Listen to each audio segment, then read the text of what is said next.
आवाज आ रही है? चेक करो। पीछे वाले भाई जग लो पहले। जगे में सारे? कोई सो रहा हो? हैं? जागते रहो। नहीं, थोड़ा बायो में आती भी नींद, ऐसा नहीं है।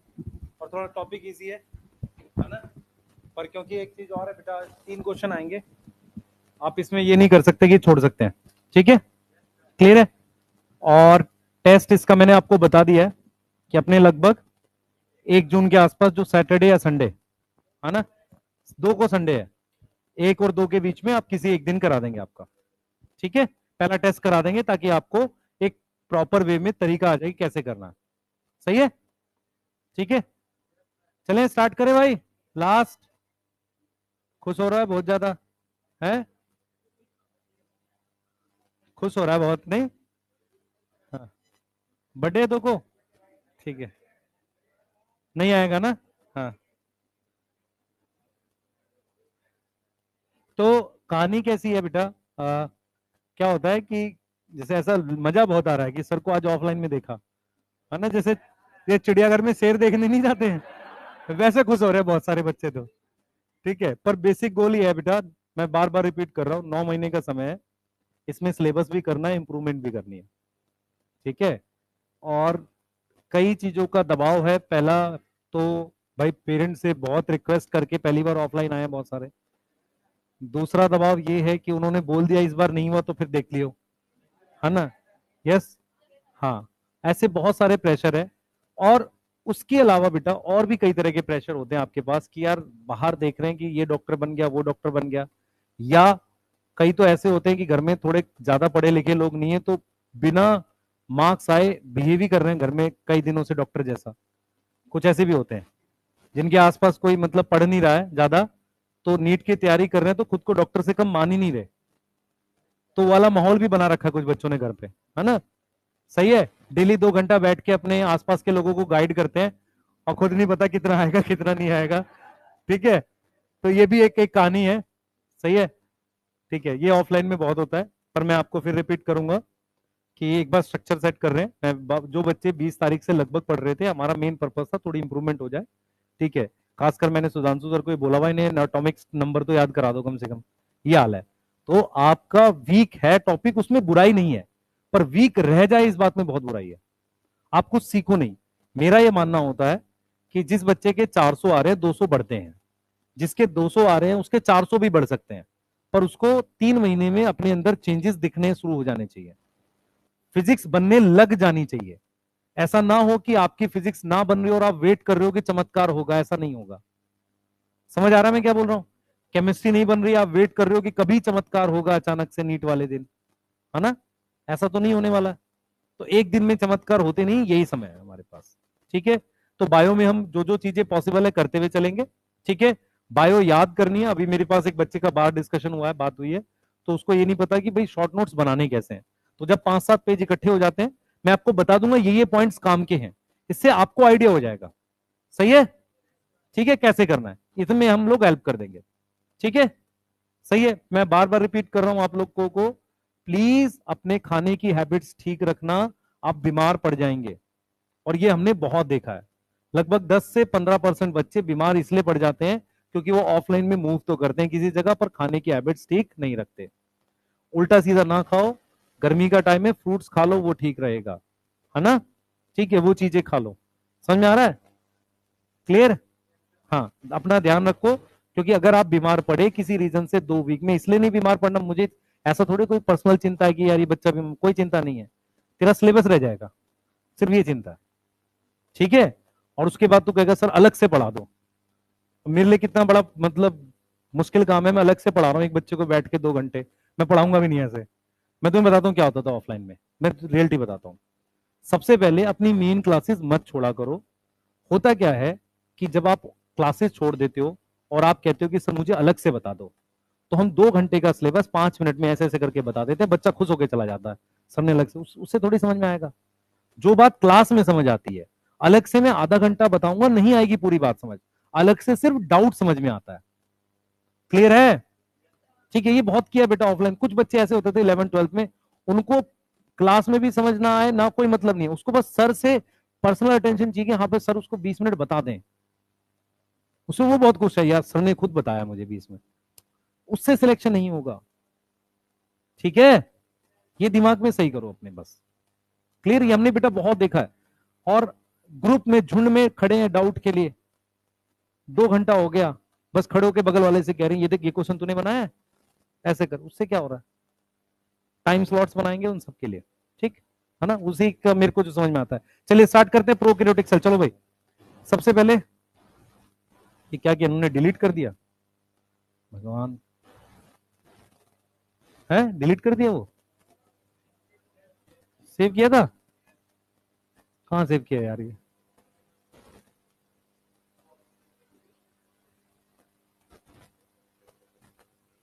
अरे यार सेव करके टेलीग्राम पे नहीं, इसमें नहीं सेव किया उन्होंने, ओहो, चलो कोई नहीं, जीमेल पे डाल दिया है, ठीक है। चलो पढ़ो भाई, बनाओ, बना लिया सबने? ठीक है, मैं एक एक करके इसको फिर से बताता हूं, मैं दोबारा नहीं बना रहा अब इसे, ये क्या हो रहा है। चलो स्टार्ट करते हैं, स्टार्ट करेंगे। सबसे बाहर क्या थी भाई? ग्लाइकोकैलिक्स, हाँ भाई, ग्लाइकोकैलिक्स। हेडिंग डाल लो, पहला टॉपिक हम लोग पढ़ रहे हैं, हेडिंग डालो सेल एनवलप। सबसे पहले सेल एनवलप पहला टॉपिक डालो, जल्दी जल्दी फास्ट, हाथ चलना चाहिए भाई सबका। दिख रहा है सबको? ग्लाइकोकैलिक्स दिख रहा है? कहां दिख रहा है? मुझे तो दिख नहीं रहा। अच्छा, देख भाई, सबसे पहले ग्लाइकोकैलिक्स सेल में, किसी भी बैक्टीरिया सेल में, इधर देखेंगे सारे, हमारे पास किसी भी बैक्टीरिया सेल में, जैसे मैंने ये बैक्टीरिया सेल बनाया, इधर देखें सारे, मैंने ये बैक्टीरिया का सेल बनाया है, ये पेन कहाँ है भाई? पेन नहीं दिया इन्होंने, पेन किसी ने उठा लिया, बच्चे ने, वहीं रह गया शायद। चलो कोई नहीं, ये मेरे पास क्या है, मान लो सेल वॉल है, और यहां मैंने ग्लाइकोकैलिक्स बना रखा है, कलर चेंज कर देते हैं इसका, ये ग्लाइकोकैलिक्स है, ठीक है।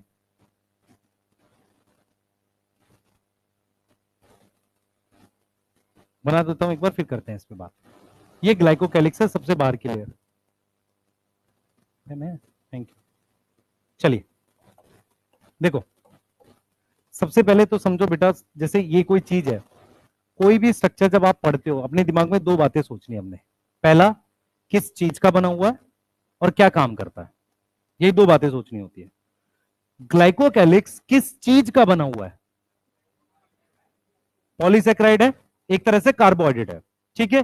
तो सबसे पहला पॉइंट बेटा क्या है, ग्लाइकोकैलिक्स जो है आउटर मोस्ट है, ठीक है, कैसी लेयर है?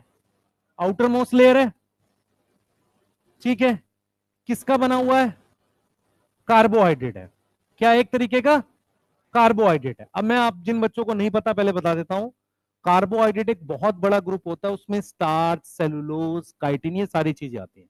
यहां तक कोई डाउट किसी को? बोलो बेटा, स्टार्च, सेलुलोज, काइटिन, ये सारी चीजें उसमें आ जाती हैं, ये क्लियर है? बोलो, अब मेरी बात सुन ध्यान से, ये हमने कार्बोहाइड्रेट की बात कर दी, अब मैं आगे की बात कर रहा हूं। तो आउटर मोस्ट लेयर है कार्बोहाइड्रेट, ये दो तरीके का है, ये हमारे पास दो तरीके का है, एक हमारे पास है स्लाइम लेयर और दूसरा हमारे पास है कैप्सूल।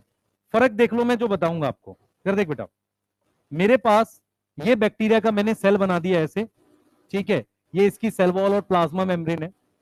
स्लाइम लेयर कैसा होता है, इधर देख, स्लाइम लेयर ऐसा चिपचिपा सा होता है ऐसे, और थोड़ा इरेगुलर सा होता है, ऐसा पतला होता है और इरेगुलर शेप का। कैप्सूल जो होती है थोड़ी मोटी लेयर होती है, यस। तो ये जो है, जो ग्लाइकोकैलिक्स है ना, ये वाला, ये दो तरीके का है, एक ये स्लाइम लेयर है और दूसरा क्या है, कैप्सूल है। अच्छा, कई बार जब मैं पढ़ाता हूं तो मुझे ऐसा फील होता है, बच्चों को ये समझ नहीं आता यार, ग्लाइकोकैलिक्स, स्लाइम लेयर, कैप्सूल ऐसे क्यों कर रहे हैं। ग्लाइकोकैलिक्स का मतलब है कार्बोहाइड्रेट की बनी हुई बाहरी परत, समझ आ रहा है? कार्बोहाइड्रेट की बनी हुई बाहरी परत, उसे कहते हैं ग्लाइकोकैलिक्स। वो परत, वो लेयर दो तरह की है, एक लूज, लूज मतलब अच्छी तरीके से वहां लपेटी हुई नहीं है, तो लूज है, और स्लाइमी है, क्या है? स्लाइमी है। और सेल को स्टिकी बनाती है। स्टिकी समझ में आता है, चिपचिपा सा बनाती है। यहां तक समझ में आ रहा है? स्टिकी मतलब चिपचिपा बनाती है। कैप्सूल कैसा है? थिक, मोटा है एंड टफ है। थिक और क्या है? टफ है। मेरी बात समझ में आ रही है? मोटा है और टफ है, उसको अपने क्या बोल रहे हैं? कैप्सूल बोल रहे हैं। इसका काम क्या होता है बेटा? ये देता है प्रोटेक्शन, ये देता है प्रोटेक्शन। अब यहां पर मैं एक एग्जांपल लिख रहा हूं आपको। आपने क्या करना है, एक ग्रिफिथ का एक्सपेरिमेंट था जिसमें एक बैक्टीरिया था निमोनोकोकस। निमोनोकोकस बैक्टीरिया था, उसकी दो स्ट्रेन थी, एक थी आर स्ट्रेन और दूसरी थी एस स्ट्रेन। अब यहां पर एक बार फिर से रुकेंगे बेटा, देखो यहां पे ध्यान से सुनो। निमोनोकोकस एक बैक्टीरिया है, उस बैक्टीरिया की दो टाइप होती है। स्ट्रेन का मतलब टाइप। फॉर एग्जाम्पल, जैसे आपके पास बफेलो है, बफेलो की ब्रीड होती है अलग अलग, काऊ की भी क्या होती है? ब्रीड होती है। गेहूं की अलग अलग वैरायटी होती है जो गांव में उगाते हैं, चावल की होती है, वो क्या होती है? अलग अलग वैरायटी होती है। बैक्टीरिया में उसके लिए शब्द यूज करते हैं स्ट्रेन। क्या यूज करते हैं? स्ट्रेन। सही है? ठीक है। तो कैप्सूल मेरे पास किस में था? इसमें। एस स्ट्रेन में क्या होता है? कैप्सूल होता है। क्या होता है? कैप्सूल। अब मैं आपसे पूछूं, capsule is chemically made up of carbohydrate. सही है?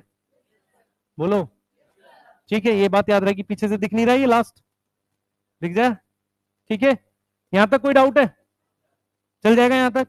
तो हमें सिर्फ ये याद रखना है, ग्लाइकोकैलिक्स से आउटर कवर है, कार्बोहाइड्रेट का है, वो दो टाइप का है, स्लाइम लेयर और कैप्सूल। स्लाइम लेयर कैसा है? थिक और टफ, और ये लूज है। लूज मतलब चिपचिपा सा है पर लूज है।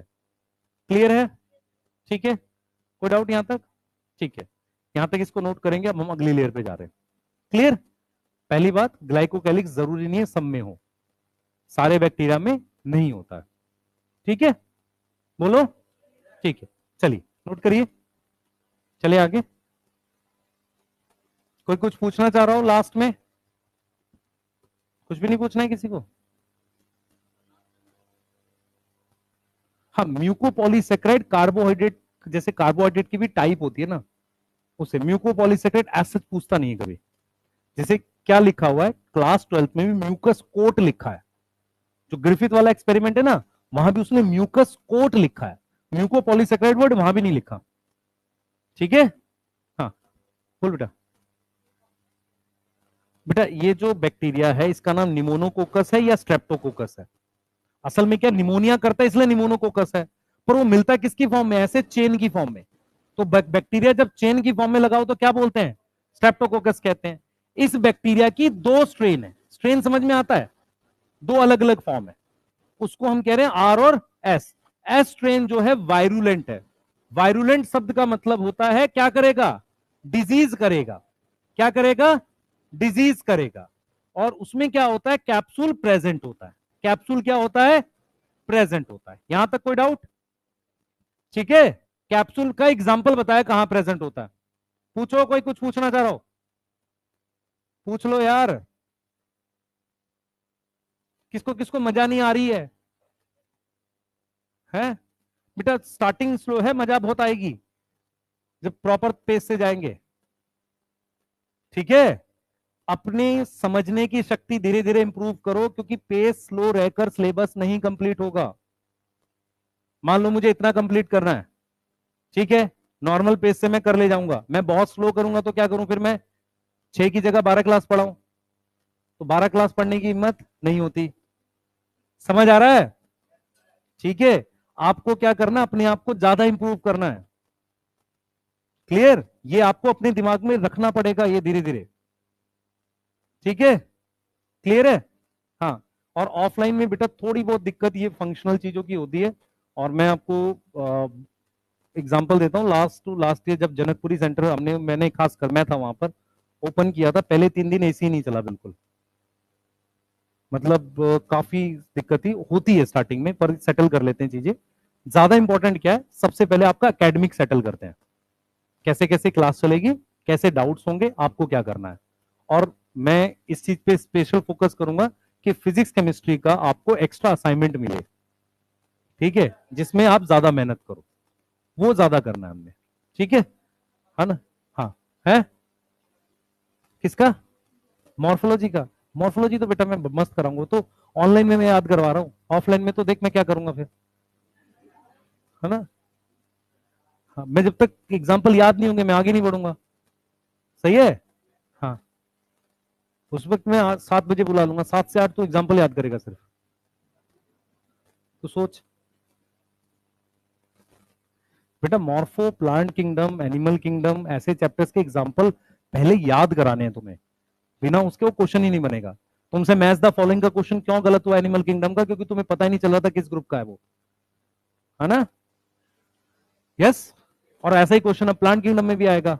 भाई उसने एक एग्जाम्पल लिखा, ग्रुप का कोई फीचर लिख दिया। यस, है ना? चले आगे, बोल बेटा। फंक्शन किसका? इनका। इसका फंक्शन क्या है?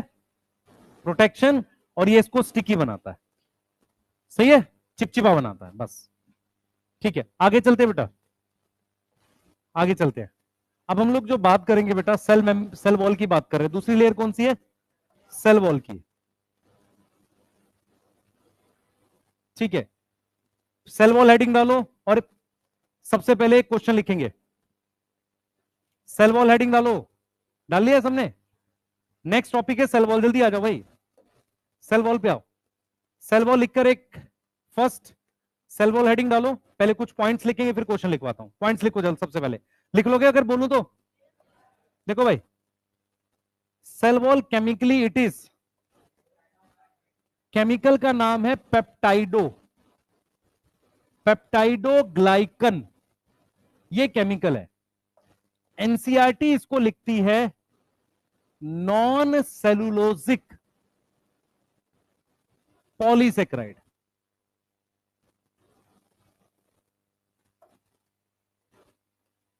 पहले एक बार लिख लो, मैं समझा रहा हूं, मैंने भी समझाया नहीं, सिर्फ लिखा है।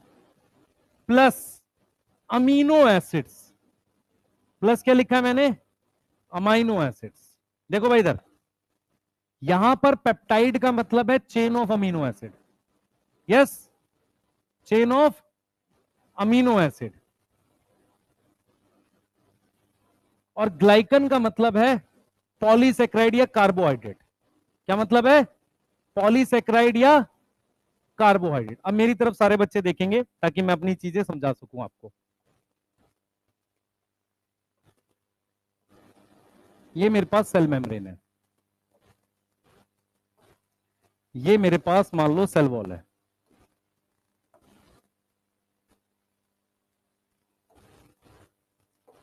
ये मेरे पास क्या है? सेल वॉल है मान लो। सबसे पहला पॉइंट हमेशा याद रखो, सेल वॉल की नीड क्या पड़ती है। पहले मेरी बात सुनो ध्यान से भाई, इतना बड़ा मुंह मत खोल, मक्खी घुस जाएगी, है ना?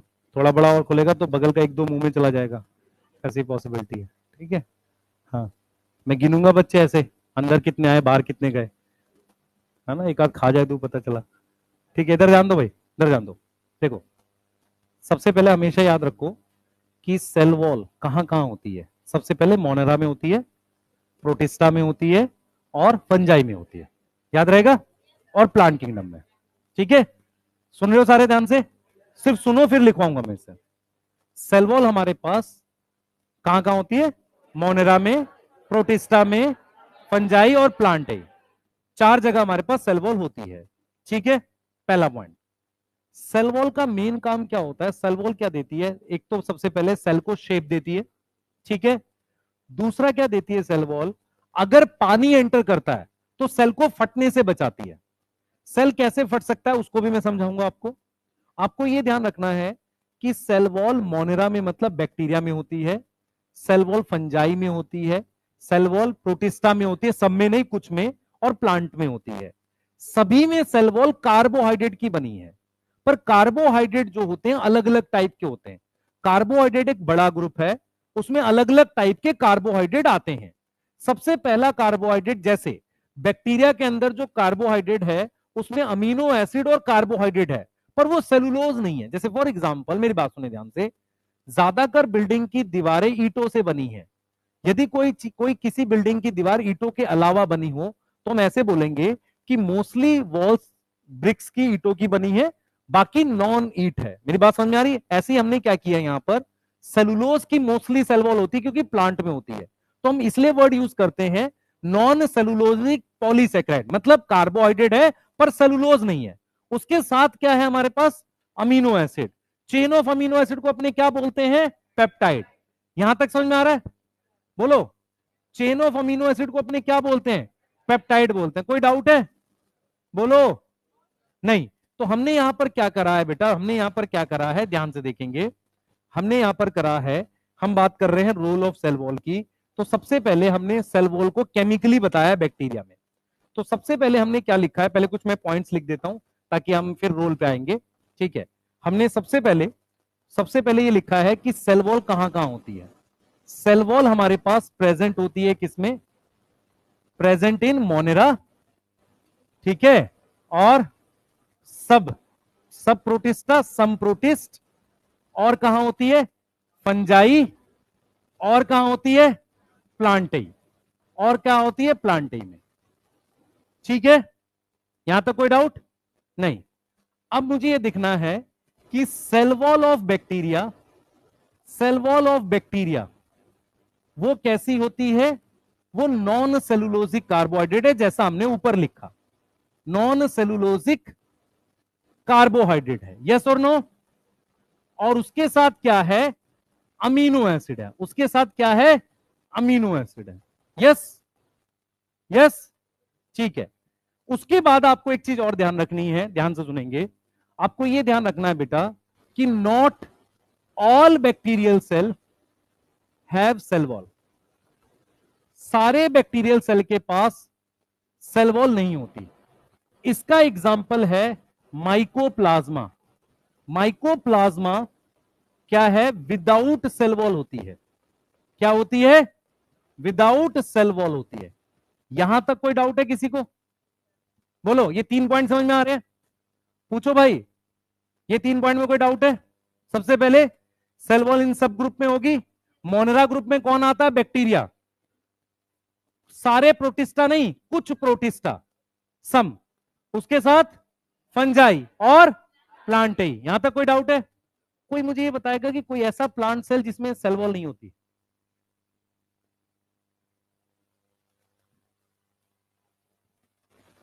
सवाल ये है कि कोई ऐसा प्लांट सेल बताओ जिसमें सेल वॉल नहीं होती। देखो, जब तुम्हें नहीं आता तो बगल बगल में धीरे से बोल के छोड़ देते हो, नहीं कि साउंड अपने आप ट्रेवल करेगी, है, ट्रेवल थ्रू मीडियम। बोलो, मेरे से बोलो ना, बताओ कौन बताएगा? कोई भी ऐसा चमत्कारी बच्चा जो बता सके, है? कौन सा, तेज बोलना। स्क्लेरेंकाइमा में सेल वॉल, उसमें तो मोटी सेल वॉल होती है लिग्निन की। ठीक है, बोलो, डर क्यों रहे हो? कॉर्क सेल बेटा, सेल वॉल सब में है। कोई ऐसा प्लांट सेल जिसमें, लॉजिकल क्वेश्चन है, मैं एक्सप्लेन करूंगा। उसमें थिन सेल वॉल होती है। मेरिस्मेटिक में सेल वॉल तो होगी। हम क्या पढ़ाते हैं, सेल वॉल मेरिस्मेटिक सेल में थिन है, सही है, छोटा सेल है, गोल है, यही पढ़ाते हैं ना। और लार्ज न्यूक्लियस है। बताओ भाई, मैं इसलिए बार बार बोलता हूं, इवन तुम सिलेक्ट हो जाओ, मैं 4 क्वेश्चन ऐसे पूछ दूंगा जो तुम्हें नहीं आते होंगे। हाँ, बोल भाई, कोई तो बोलो। कौन सा सेल? मीजोफिल सेल, नहीं नॉर्मल सेल है, उसमें तो सेल वॉल होगी। प्रोटोप्लास्ट, वो सेल सेल है, वो तो आफ्टर सेल वॉल है। सेल पूछ रहा हूं, लॉजिकल आंसर है। देखें कौन बताएगा। 5 रुपए का इनाम, इनाम की राशि बढ़ा के 10 रुपए हो गई है। और बोलो, ऑप्शन नहीं दूंगा। ना, डेड सेल, मेरिस्मेटिक सेल बेटा सुन तो सही, जो सेल डिवाइड करता है उसकी सेल वॉल पतली होती है, क्योंकि जब सेल डिवाइड करेगा तो मिडल लेमेला से के बाद सेल वॉल बनाते हैं, तो सेल वॉल होती है। कोई ऐसा सेल जिसमें सेल वॉल नहीं होनी चाहिए? अच्छा सुनो, मेरी बात सुनो, सुनो इधर देखो भाई, सबसे पहले इधर देखो सारे, हम एक प्रोसेस पढ़, इधर देखो, तुम्हें समझ में आएगा कि क्या आंसर है, तुम्हें मजा आएगा सुन के। सबसे पहले आपने पढ़ा एक प्रोसेस जिसे फर्टिलाइजेशन कहते हैं, जिसमें गैमेट फ्यूज करते हैं। गैमेट कभी भी फ्यूज नहीं करेगा अगर उसके बाहर सेल वॉल है। तो चाहे प्लांट सेल हो, चाहे एनिमल सेल हो, चाहे फंजाई सेल हो, जब भी गैमेट्स होंगे वो फ्यूज करेंगे तो वो प्लाज्मा मेम्ब्रेन के थ्रू फ्यूज कर सकते हैं। अगर सेल वॉल होगी तो सेल जुड़ेगा ही नहीं आपस में। प्लाज्मा मेम्ब्रेन एक सॉफ्ट लेयर्स होती हैं, सही है, वो फ्यूज करना पॉसिबल है, लेकिन उनके बाहर अगर सेल वॉल होगी तो फ्यूज नहीं करेगा। इसीलिए जो हम वो पढ़ते हैं ना सोमैटिक हाइब्रिडाइजेशन, जो प्रोटोप्लास्ट आप बोल रहे हो, उसमें सेल को फ्यूज कराने के लिए उनकी सेल वॉल हटाई जाती है। आपको समझ में आ रहा है? एक एक प्रोसेस होता है जिसे सोमैटिक हाइब्रिडाइजेशन कहते हैं, जिसमें पोटैटो का सेल और टोमेटो का सेल आपस में क्या किया जाता है? फ्यूज किया जाता है। उसके लिए क्या करते हैं? उसकी सेल वॉल हटाते हैं। तो लॉजिक क्या है, लोग क्यों हटा रहे हैं? लॉजिक ये है कि गैमेट्स जब बनते हैं उनमें क्या नहीं होती? सेल वॉल नहीं होती। ठीक है, इसका मतलब जब आप जिम्नोस्पर्म एंजियोस्पर्म में जो पढ़ते हो ना, सिनगैमी और वो, उनके गैमेट्स में सेल वॉल नहीं होती। जो मैं ये एम्ब्रियो सैक बनाता हूं ना ऐसे, उसमें ये जो एग सेल होता है ना, है ना, इसके बाहर सेल वॉल नहीं होती होगी। कोई भी गैमेट ले लो तुम, क्लमाइडोमोनास, मैं तुझे दिखाता हूं, देख। एक क्वेश्चन मैंने बहुत पहले असाइनमेंट में कराया था कभी, मैं बताता हूं क्या था। सबसे ज्यादा देख, एक ये जाइगोट है क्लमाइडोमोनास, मतलब जाइगोट है एल्गी का, एक नॉर्मल सेल है एल्गी का, क्लमाइडोमोनास है, और एक क्लमाइडोमोनास का गैमेट है। ये गैमेट है, ये जाइगोट है, और ये नॉर्मल सेल है। नॉर्मल सेल में पतली सेल वॉल है, जाइगोट एल्गी का मोटी सेल वॉल होती है, क्योंकि वो क्या बनाता है, वो हार्श कंडीशन में सर्वाइव करता है। जो ये है ना गैमेट, इसकी सेल वॉल नहीं होती, नहीं तो वो फ्यूज नहीं करेगा। लॉजिक ये है। लॉजिक का समझ में आ रहा है? बेटा ये तुम्हें आना चाहिए जरूरी नहीं है, पर ये तुम्हारे अंदर एक लॉजिक देगा कि अगर मुझे कोई दो सेल आपस में फ्यूज करके एक सेल बनाना है तो उनके बाहर सेल वॉल नहीं होनी चाहिए। एनिमल सेल में तो कोई प्रॉब्लम नहीं है, पर प्लांट सेल में गैमेट बनाते वक्त वो सेल वॉल हम हटा लेते हैं। कोई डाउट? ठीक है, हाँ। ये ये सारे बैक्टीरिया में सेल वॉल नहीं होती। कौन सा ऐसा बैक्टीरिया है? माइकोप्लाज्मा। असल में बैक्टीरिया में सेल वॉल होती है, किसको छोड़ के? माइकोप्लाज्मा को छोड़ के। ठीक है, बोलो। ये वाला नहीं, मजा नहीं आया इसमें? किसी को समझ में आया मैंने बोला भी क्या है? बेटा बात ये है कि मैं आपको, ऑफलाइन है तो मैं ऐसी बहुत सारी बातें बता सकता हूं जो तुम्हें कम समझ में भी आएगी तो तुम बाहर पूछ सकते हो। डिफरेंस ये भी होता है, मैंने बार बार इस बात को बोला है। ऑनलाइन ऑफलाइन में एक डिफरेंस है, मैं कोई भी ऐसी बात नहीं बोलूंगा जिसमें ऑनलाइन में, जिस जो ओपन एंडेड हो। ओपन एंडेड मतलब जिसमें आपको एक्सप्लेनेशन की नीड हो, या तो हम पूरा एक्सप्लेन करते, नहीं तो नहीं करते। ये मैंने सीखा है पिछले 4 साल में, क्योंकि मैंने जब पहले साल पढ़ाया ऑनलाइन में तो मैंने कुछ ऐसे टॉपिक बताए जो मैंने थोड़े बता के छोड़ दिए क्योंकि वो इंपॉर्टेंट नहीं थे। तो जब डाउट आता था तो वही डाउट होता था। पर ऑफलाइन में हम मल्टीपल टाइम एक्सप्लेन कर सकते हैं, तुम्हारी शक्लों से पहचान सकते हैं कि तुम्हें क्या नहीं आया। समझ आ रहा है? ठीक है, ये बात मैं नहीं बताता, मैंने शायद कभी किसी बैच में बोली भी नहीं होगी, है नहीं बोली होगी अगर आपने पढ़ा है। पर ये वैसे ठीक है बात कि अगर आपको एक्सप्लेनेशन के लिए आपको समझ आएगी, इससे वो चीज एक्सप्लेन होगी कि सोमैटिक हाइब्रिडाइजेशन में हम सेल वॉल क्यों हटा रहे हैं, क्योंकि सेल फ्यूज नहीं करेगा। सही है ना, सेल फ्यूज नहीं करेगा। ठीक है, क्लियर है बेटा? यस, ठीक है, नोट कर लो इसे। मेरिस्मेटिक सेल के बाहर सेल वॉल होती है, वो क्यों नहीं होगी? कोई भी सेल विदाउट सेल वॉल क्यों होगा प्लांट का? जब तक सेल फ्यूज करने नहीं जा रहा है उसमें सेल वॉल होगी। भाई सेल वॉल थीने पर होती है। ठीक है, चलो लिखो जल्दी, हो गया? जल्दी बताओ, यहां तक हो गया? आगे चले भाई, चलो सेल वॉल के रोल के बारे में जाते हैं। आ जाओ। कोई पूछना चाह रहा हो कुछ और? नहीं पूछेगा कोई? चलो रोल ऑफ सेल वॉल की बात करते हैं। लिख लिया था सबने? कोई लिख रहा था? लिख लिया सबने?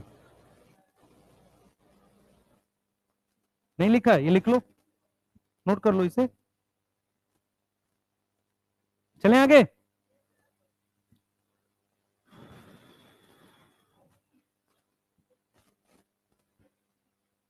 देखो क्या होता था, पहले हम लोग ये भी पढ़ाते थे, ये जो अमीनो एसिड के नाम है ना, ये पढ़ाते थे।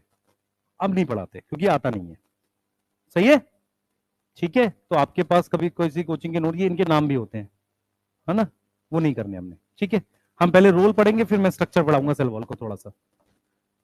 सबसे पहले हम लोग रोल की बात कर रहे हैं। सबसे पहला रूल,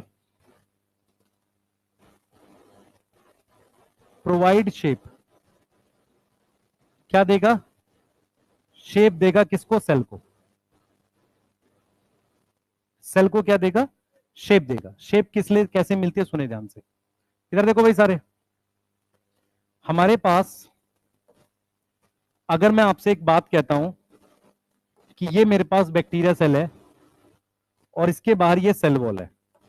सेल वॉल एक हार्ड स्ट्रक्चर होता है ऐसे, ठीक है, तो वो सेल को एक शेप देता है।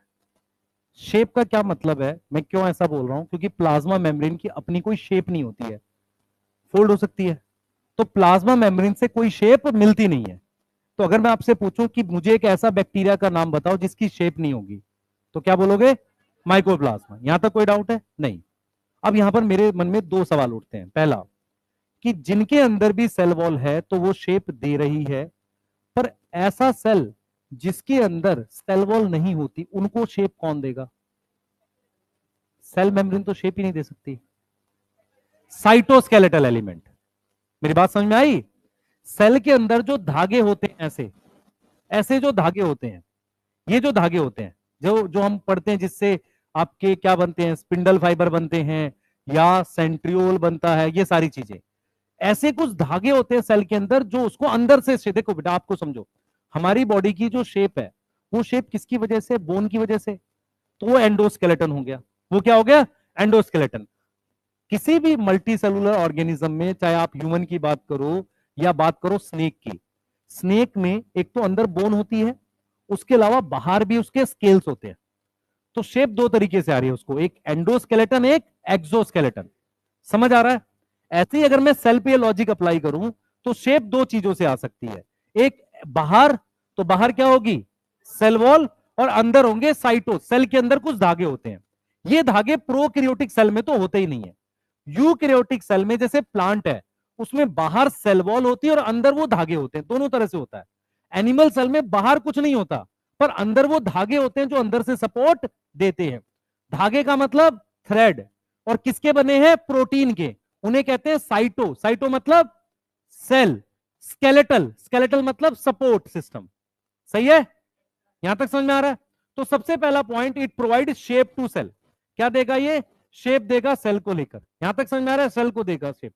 दूसरा क्या करेगा बेटा? Provide rigidity. क्या देगा? रिजिडिटी। रिजिडिटी का मतलब होता है हार्ड बनाता है। क्या करता है? ये हार्ड बनाता है।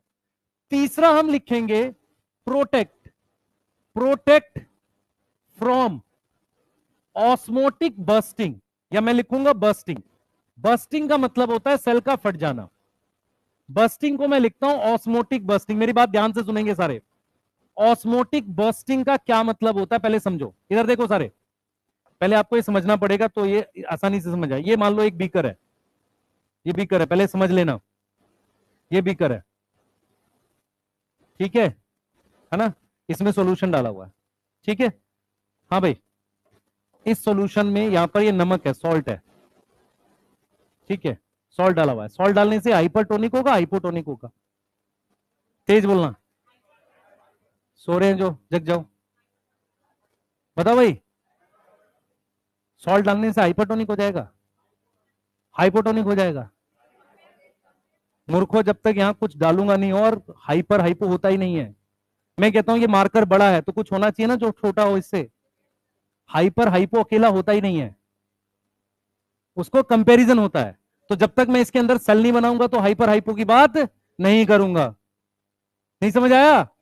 ठीक है। अब मैंने यहां पर एक सेल, भाई गलत मैं मूर्खो बोला तो गलत मत मानना भाई, मेरी बात ना बुरा ना मानना, कहीं कोई सामने खड़ा हो बाहर। इधर देखो भाई, ये सेल है, ये सेल है, ठीक है? सही है। अब मान लो मैंने यहां पर बोल दिया हाइपोटोनिक, इसका मतलब सेल के अंदर ज्यादा सॉल्ट। हाइपो का मतलब होता है लेस, तो इसका मतलब सेल के अंदर क्या है? ज्यादा सॉल्ट है। सेल के अंदर मोर सोल्यूट है। अब भाई देखो, सोल्यूट शब्द का मतलब चीनी और नमक दोनों होता है। मैं सोल्यूट बोल रहा हूं, समझ में आ रहा है? समझ आ रहा है? दोनों हो सकता, कुछ भी हो सकता साइटोप्लाज्म में। तो अगर सेल के अंदर ज्यादा सोल्यूट है, ध्यान दो बेटा, सेल के अंदर अगर ज्यादा सोल्यूट है, ज्यादा सोल्यूट है, मोर सोल्यूट है, तो क्या होगा? सेल के अंदर पानी एंटर करेगा, सेल के अंदर क्या होगा, पानी एंटर करेगा और सेल फट जाएगा। क्या होगा, सेल फट जाएगा। तो हम यहां पर ये बात लिख रहे हैं कि व्हेन सेल कैप्ट, कैप्ट का मतलब रखना, कौन से सॉल्यूशन में, हाइपोटोनिक, हाइपोटोनिक में रखेंगे तो सेल क्या होगा, सेल के अंदर क्या होगा, वाटर एंटर करेगा, इनसाइड सेल क्या होगा, वाटर एंटर करेगा। अब सेल फट सकता है, सेल कैन बर्स्ट, उसको फटने से बचाती है कौन, सेल वॉल। जब पानी अंदर जाएगा तो बाहर से सपोर्ट करेगी।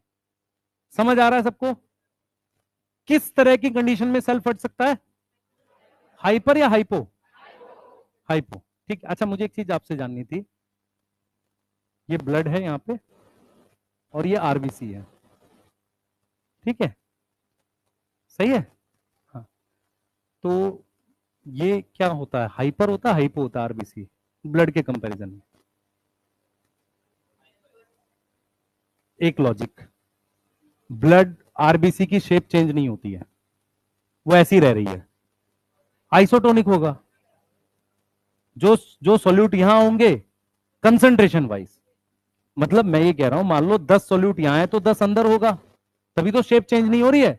नहीं तो ब्लड के प्लाज्मा के कंपैरिजन में आरबीसी अगर इधर उधर होता तो उसमें चेंज होती कि नहीं। ये वाली बात किसको नहीं समझ आई, मैं क्या बोल रहा हूं, मेरी बात सुन ध्यान से बेटा।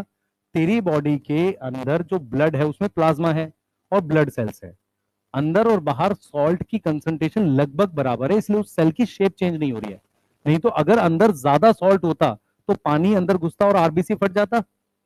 ठीक है, इसी आरबीसी को उठाकर तुम फ्रेश वाटर में रख दो, फ्रेश वाटर में रख दो, तो फ्रेश वाटर जो कोई भी नॉर्मल पानी है, आरबीसी उसमें फट जाता है। क्यों, क्योंकि आरबीसी के अंदर सॉल्ट है, पानी में सॉल्ट नहीं है, पानी घुसेगा और आरबीसी फट जाएगा। यस और नो, ठीक है, समझ आ रहा है, ये बात सोच पा रहे हैं, बोलो, बोल बेटा। अगर मैं इसी आरबीसी को नमक के सॉल्यूशन में रख दूं तो सिकुड़ जाएगा, क्योंकि पानी बाहर निकल जाएगा। ये सोच पा रहे हो, सही है ना, यस। इसीलिए जब आरबीसी को स्लाइड में देखना है तो उसको किसी ऐसे बफर में रखते हैं जो जिसका पीएच ब्लड के पीएच के बराबर होगा। कई बार हमें लगता है ना यार डायरेक्टली क्यों नहीं देख लेते स्लाइड में, नहीं देख पाएंगे क्योंकि उससे पहले या तो फट जाएगा या सिकुड़ जाएगा। लॉजिक है, समझ आ रहा है ये बात, बोलो बेटा। बच्चे मेरा काम आपको डाटा लिखवा के जाना नहीं है, मैं बॉटनी के अलावा आपके कुछ लॉजिक जरूर डेवलप कर दूं, क्योंकि आप अगर डॉक्टर बने, मैं देखो मैं अगर इसलिए लगा रहा हूं, मैंने तभी, अगर बने तो कम से कम ढंग वाले बन जाओ, है ना। तुम्हें यही नहीं पता चले कि इंजेक्शन कहीं हाथ पे लगा रहे हैं कभी पैर पे लगा रहे हैं, कुछ समझ नहीं आ रहा, बस पैसे लेने हैं, वो वाले काम नहीं करने, ठीक है ना। सब्जेक्ट में लॉजिक नहीं है तो दुख होता है बहुत ज्यादा। ऐसे बहुत सारे एमबीबीएस स्टूडेंट्स हैं जिनके साथ प्रॉब्लम है, हाँ बेटा, ऐसे बहुत सारे एमबीबीएस स्टूडेंट हैं उनके साथ प्रॉब्लम ये है कि उन्होंने 5 साल काट लिए अच्छे से, लेकिन उनको समझ नहीं आई टॉपिक, तो उनसे पेशेंट ठीक नहीं होते हैं। ऐसा और किन के साथ होता है, बहुत सारे ऐसे डॉक्टर्स होते हैं जो आर्मी में होते हैं, वहां वो पेशेंट नहीं देख रहे थे, तो जब वो रिटायर होके आते हैं और अपना क्लिनिक खोलते हैं तो उनसे पेशेंट ठीक नहीं होता। क्यों, क्योंकि वो 20 साल उन्होंने पेशेंट देखे ही नहीं। मेरी बात समझ पा रहे हो, उसकी जगह एक नॉर्मल डॉक्टर जो बीएमएस है उसने इतने पेशेंट देख लिए, उसका ठीक हो रहा है पेशेंट। इसलिए कहते हैं डॉक्टर प्रैक्टिस कर रहा है। प्रैक्टिस किस चीज की कर रहा है, वो पेशेंट के केसेस स्टडी कर रहा है। क्योंकि आप एज अ डॉक्टर जब स्टार्ट करते हो ना, आप ऐसा तो नहीं कि पेशेंट खुद आके बताता है मेरे हाथ में ये हो गया है तो इसकी ये दवाई दे दो। आप सिम्टम्स के थ्रू डिजीज आइडेंटिफाई करते हो, और ये प्रैक्टिस के थ्रू आता है। समझ आ रहा है मैं क्या बोलना चाह रहा हूं एग्जैक्टली, सही है, हाँ बेटा बोल। सिक्कल सेल अनीमिया तो जेनेटिक है, शेप अपने आप बदल गई है, शेप बनी ही गड़बड़ है, स्टार्टिंग से गड़बड़ बनी है, ठीक है। आ जाओ चलें देखें एक बार और कहानी आगे बढ़ाएं इसमें। भाई बर्स्टिंग कब होगी मुझे बताओ, हाइपर में हाइपो में, हाइपो में होगी। सेल कब फटेगा, हाइपो में फट जाएगा, ये समझ में आ रहा है। उसके बाद देखते हैं बेटा, उसके बाद क्या करता है, ये कंट्रोल करता है मूवमेंट ऑफ लार्ज मॉलिक्यूल। मैं आपको थोड़ा सा एक बात समझाने की कोशिश करता हूं, इधर आप समझेंगे तो आपको चीजें क्लियर दिखेंगी। इधर देखो बेटा, मान लो मैंने एक सेल बना दिया, सेल वॉल रियल में ऐसी होती है, जैसे मान लो मैं कोई सेल वॉल आपको दिखाऊं, ये सेल वॉल है मान लो, या मान लो मैंने ये सेल वॉल बना दी, एक बार फोकस करना बेटा थोड़ा सा, ये सेल वॉल बना दी ऐसे। अगर मैं सेल वॉल को आपको रियल में दिखाऊं तो सेल वॉल कुछ ऐसा स्ट्रक्चर होता है जिसके बीच में ऐसे गैप होते हैं, ऐसे क्रॉस स्ट्रक्चर होते हैं जिनके बीच में गैप होता है। इनमें छोटी चीजें तो चली जाती है आर पार, मान लो कोई छोटी चीज है ना ऐसे, ये आर पार चली जाती है, छोटी चीज आसानी से जा सकती है ऐसे। लेकिन कोई बड़ी चीज है, जैसे ये बड़ी चीज है, ये आर पार नहीं जा सकती। कोई बड़ी चीज है वो आर पार नहीं जा सकती। बड़ी चीज को कहते हैं मैक्रोमोलिक्यूल। क्या बोलते हैं? मैक्रोमोलिक्यूल। इसको क्या बोलते हैं? माइक्रोमोलिक्यूल। यहां तक समझ में आ रहा है? मेरी बात समझ पा रहे हो? मैं देखो क्या बोलना चाह रहा हूं, सुनो ध्यान से, ध्यान से सुनना। चाहे ये बैक्टीरिया की सेल वॉल हो, चाहे प्लांट की हो, चाहे ये किसकी हो, एनिमल की हो, किसी की भी सेल वॉल हो, किसी भी सेल वॉल के बीच में ऐसे जगह होती है, वो हार्ड तो होता है, ऐसे जगह होती है। छोटी चीज आर पार जा सकती है, बड़ी चीज आर पार नहीं जा सकती। ये बात समझ पा रहे हो? जैसे फॉर एग्जाम्पल कोई प्लांट सेल है, उसको बाहर से अमीनो एसिड लेना है, प्लांट सेल है, तो वो जब तक वो सेल वॉल को पार नहीं करेगा तो नहीं जाएगा ना। लेकिन चेन ऑफ अमीनो एसिड, मान लो कोई प्रोटीन है, तो प्रोटीन आसानी से सेल के अंदर नहीं जाती। मेरी बात समझ पा रहे हो? बोलो, ये बात समझ पा रहे हो? और अगर देखो कैसे करना, कैसे देखो, असली कंट्रोल तो ये सेल मेम्ब्रेन करती है, असली चीजों को कंट्रोल करती है, कौन सी अंदर जाएगी कौन सी नहीं जाएगी, कौन करता है? सेल मेम्ब्रेन करता है। लेकिन सेल मेम्ब्रेन तक पहुंचाने के लिए कम से कम उसको इस सेल वॉल को पार करना पड़ेगा। अब सेल वॉल को पार करने के लिए गैप होना चाहिए ऐसे, तब छोटी चीज आर पार निकल जाती है, बड़ी चीज आर पार नहीं निकलती। क्लियर है? बोलो, ये चीज सोच पा रहे हो? तो छोटी चीज हमारे पास, छोटी चीज आर पार, देखो ये निकल जाएगा ऐसे अंदर। ये पहले देख कैसे जाएगा, ये जाएगा कैसे, मैं समझाता हूं आपको। जैसे ये है, इसने सेल वॉल पार करी और इस मेम्ब्रेन पर इसका चैनल होगा, तब ये अंदर जाएगा। ये समझ पा रहे हो भाई? ये सेल वॉल को तो ऐसे पार कर जाएगा, लेकिन ये जो मेम्ब्रेन है ना ये वाली, इस पर चैनल होना चाहिए, तब जाके ये अंदर जाएगा। अब ये जो बड़ा मॉलिक्यूल है ये सेल वॉल को ही पार नहीं करेगा, तो मेम्ब्रेन के कांटेक्ट में कैसे आएगा? और मेम्ब्रेन पर भी बड़ी चीज को अंदर ले जाने के लिए कुछ होता नहीं है, समझो इस चीज को। मेम्ब्रेन पर भी ऐसा कुछ होता नहीं है, इसीलिए तुम जब डाइजेशन चैप्टर पढ़ते थे तो ग्लूकोज एब्जॉर्ब करते थे, स्टार्च थोड़ी एब्जॉर्ब करते हैं। समझ आ रहा है? बड़ी चीज एब्जॉर्ब क्यों नहीं करते? क्योंकि मेम्ब्रेन को पार नहीं करती। पर मेम्ब्रेन तक आने के लिए भी उसको किसको पार करना है? सेल वॉल को। तो सेल वॉल किसको पार करने देती है? लार्ज मॉलिक्यूल को। क्लियर है बेटा? ये control movement of large molecule, उसको रोकती है और छोटे मॉलिक्यूल को जाने देती है। क्लियर है? बोलो, नहीं तो सेल मर जाए। अच्छा एक चीज और, अगर मैं इस गैप को फिल कर दूं, ये गैप भरता चला जाऊं, फिर क्या होगा? सेल मर जाएगा। समझ आ रहा है? सेल क्यों मर जाएगा? देखो क्या होता है, आपने पढ़ा है, इधर देखेंगे सारे भाई जो सो रहे हैं, दो चार बच्चे इधर ध्यान दो, ठीक है? उसको पता चल रहा है मैं किसको बोल रहा हूं।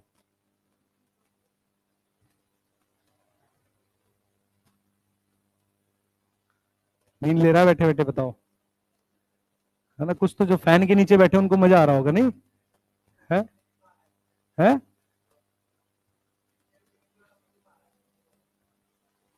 क्या चीज? अच्छा हवा। हाँ सही है, ठीक है, चलो कोई नहीं। इधर देखो भाई, इधर ध्यान दो, इधर ध्यान दो, इधर ध्यान दो, मैं क्या बोल रहा हूँ वो सुनो। मैं आपसे ये बोल रहा हूँ कि जैसे जो सेल वॉल होती है ना, प्राइमरी सेल वॉल, प्लांट के केस में उसके बीच में बड़े बड़े गैप होते हैं, वो गैप जब भर जाते हैं ना तो चीजें मूव नहीं करती। इसीलिए जिस प्लांट सेल में, अभी प्लांट की बात कर रहे हैं, जिस प्लांट सेल में सेकेंडरी सेल वॉल, जैसे मान लो ये सेल है, ये हमारे पास सेल है, इधर देख, ये हमारे पास सेल है, ये प्लाज्मा मेम्ब्रेन है, अब ये सेल वॉल है मान लो।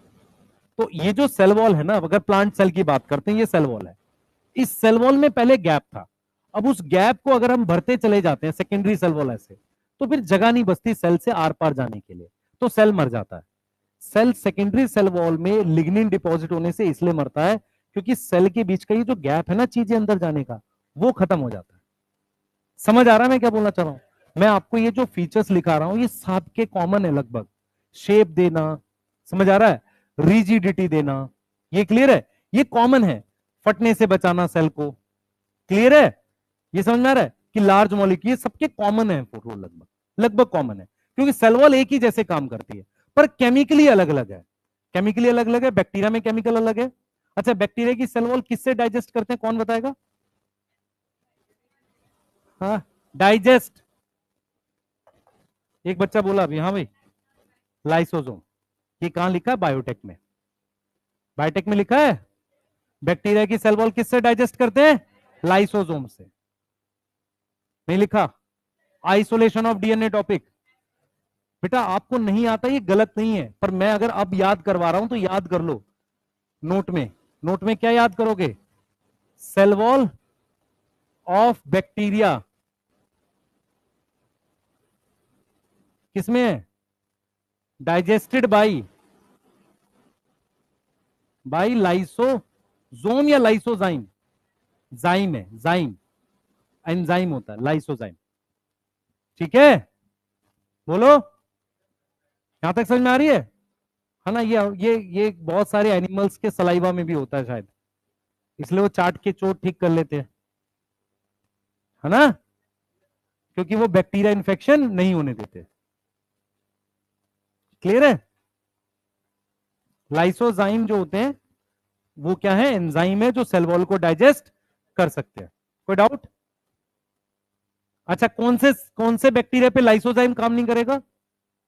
माइकोप्लाज्मा में। कोई डाउट? नोट करो जल्दी से, चलते हैं आगे, जल्दी फास्ट, जल्दी करो बेटा। आपकी क्लास कितने बजे तक होती है? 2 बजे तक? एक, ठीक है। क्या क्या शेड्यूल है? 8 से, ठीक है, ठीक है बेटा, अभी गैप रख रहे हैं, बाद में गैप को धीरे धीरे श्रिंक भी करेंगे, जैसे बात करेंगे आप लोगों से। पहले वाला गैप हो सकता है हम 15 मिनट कर दें, ठीक है, पर क्या होता है कि आपको थोड़ा टाइम चाहिए होता है पानी वानी पीने, 15 मिनट पता नहीं चलते। हाँ, वो लगता है 15 मिनट है, पर 5 मिनट इधर ऊपर हो जाता है पढ़ाते पढ़ाते, तो इसलिए अभी रखा है। धीरे धीरे आप सेटल हो जाओगे, उसको कम कर देंगे, दूसरे वाला ब्रेक बड़ा रखने की कोशिश करेंगे, है ना, जो ज्यादा ठीक रहेगा, क्योंकि उसमें आप कुछ लेकर आओ घर से, कुछ खा लो, सही है, क्योंकि आप सुबह बहुत कुछ खा के आते हो, अपना कुछ खा लो, कुछ लेके आओ घर से।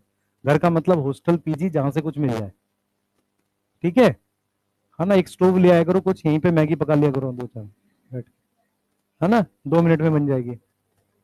है, कैंटीन का मैं पता करता हूँ यार, होना चाहिए, है ना। हाँ, होटल बनवा दो यहाँ पे, बहुत जरूरी है बेटा। रूम रेंट के लिए यहाँ पे? बेटा मेरे को खुद नहीं मिल रहा, मैं इतने दिन से खोज रहा हूँ, यहाँ मिल ही नहीं रहा है। हाँ, बहुत प्रॉब्लम है, सच कह रहा। हाँ, है,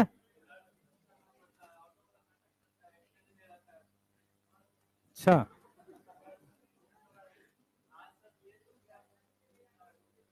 सही है।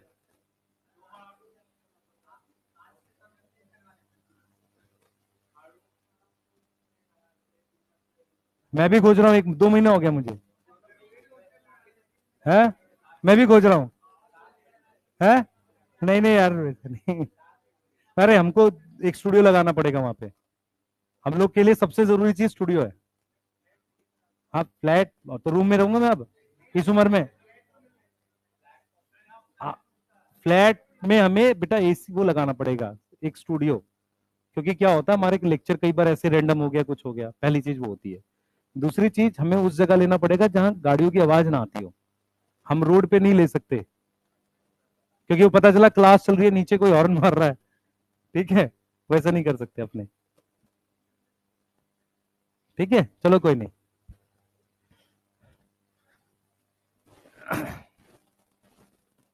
चलो करें आगे। हाँ, अच्छा एक बार जरा रोल को रिवाइज करते हैं। शेप समझ में आ रहा है सबको? शेप में तो कोई दिक्कत नहीं है। अच्छा, रिजिडिटी और शेप में फर्क क्या होता है? शेप मतलब एक शेप दे रहा है, रिजिडिटी मतलब वो हार्ड स्ट्रक्चर है, सही है, हार्ड स्ट्रक्चर है ना। जब हम रिजिडिटी की बात करते हैं तो उसको हम लिख सकते हैं मैकेनिकल सपोर्ट। क्या लिख सकते हैं? Mechanical support. यहां तक समझ में आ रहा है? यस। सेल को फटने से क्यों बचा रहे हैं? क्योंकि सेल वॉल क्या करेगी? फटने से बचाएगी, सेल फटेगा नहीं। क्लियर है?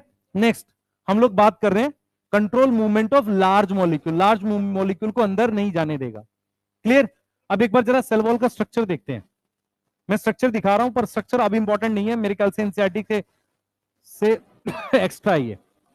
Structure of bacterial cell wall बेटा अब इंपॉर्टेंट नहीं है, मैं बार बार बोल रहा हूं, पर मैं ये क्योंकि इस साल और पढ़ाऊंगा, नेक्स्ट ईयर से ये नहीं पढ़ाया करूंगा स्ट्रक्चर। रीजन बता रहा हूं क्यों, क्योंकि मैं एनालाइज करता हूं कुछ ईयर्स तक, उसके बाद मुझे समझ आता है ये कभी नहीं पूछेगा, तो इसके पूछे जाने के चांसेस कम है। और दिक्कत क्या होता है, आपकी एक टेंडेंसी क्या है, आपकी एक हैबिट ये है कि जो टॉपिक सबसे ज्यादा मुश्किल होता है आप उसको सबसे ज्यादा रट लेते हो और उससे क्वेश्चन ही नहीं आता है। ठीक है? एक ह्यूमन हैबिट ये है कि मैं कुछ ऐसा याद कर लूं जो दूसरा बच्चा याद ना करे। ठीक है? मैं कुछ ऐसा पढ़ के चला जाऊं जो उसको ना आता हो, पर एग्जाम में वो आता है जो सब पढ़ के जा रहे हैं, बायो में खासकर, तो वो पढ़ के जाया करो।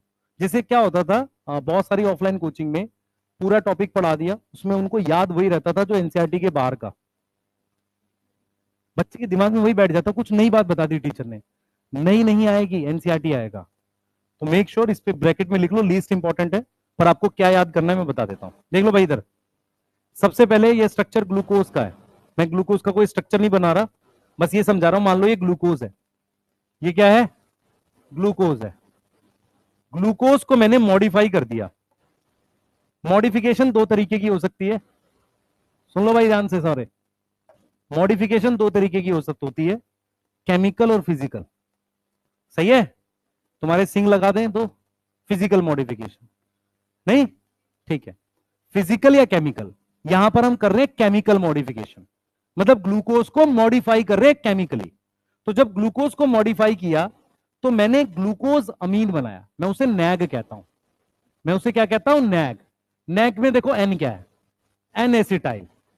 अब इसका मतलब समझो, पहले ध्यान सुनो। ग्लूकोज पर एक नाइट्रोजन लगी हुई है और उस पर एसिटिक एसिड वाला ग्रुप है। एसिटिक एसिड याद है किसी को? CH3COH। यस।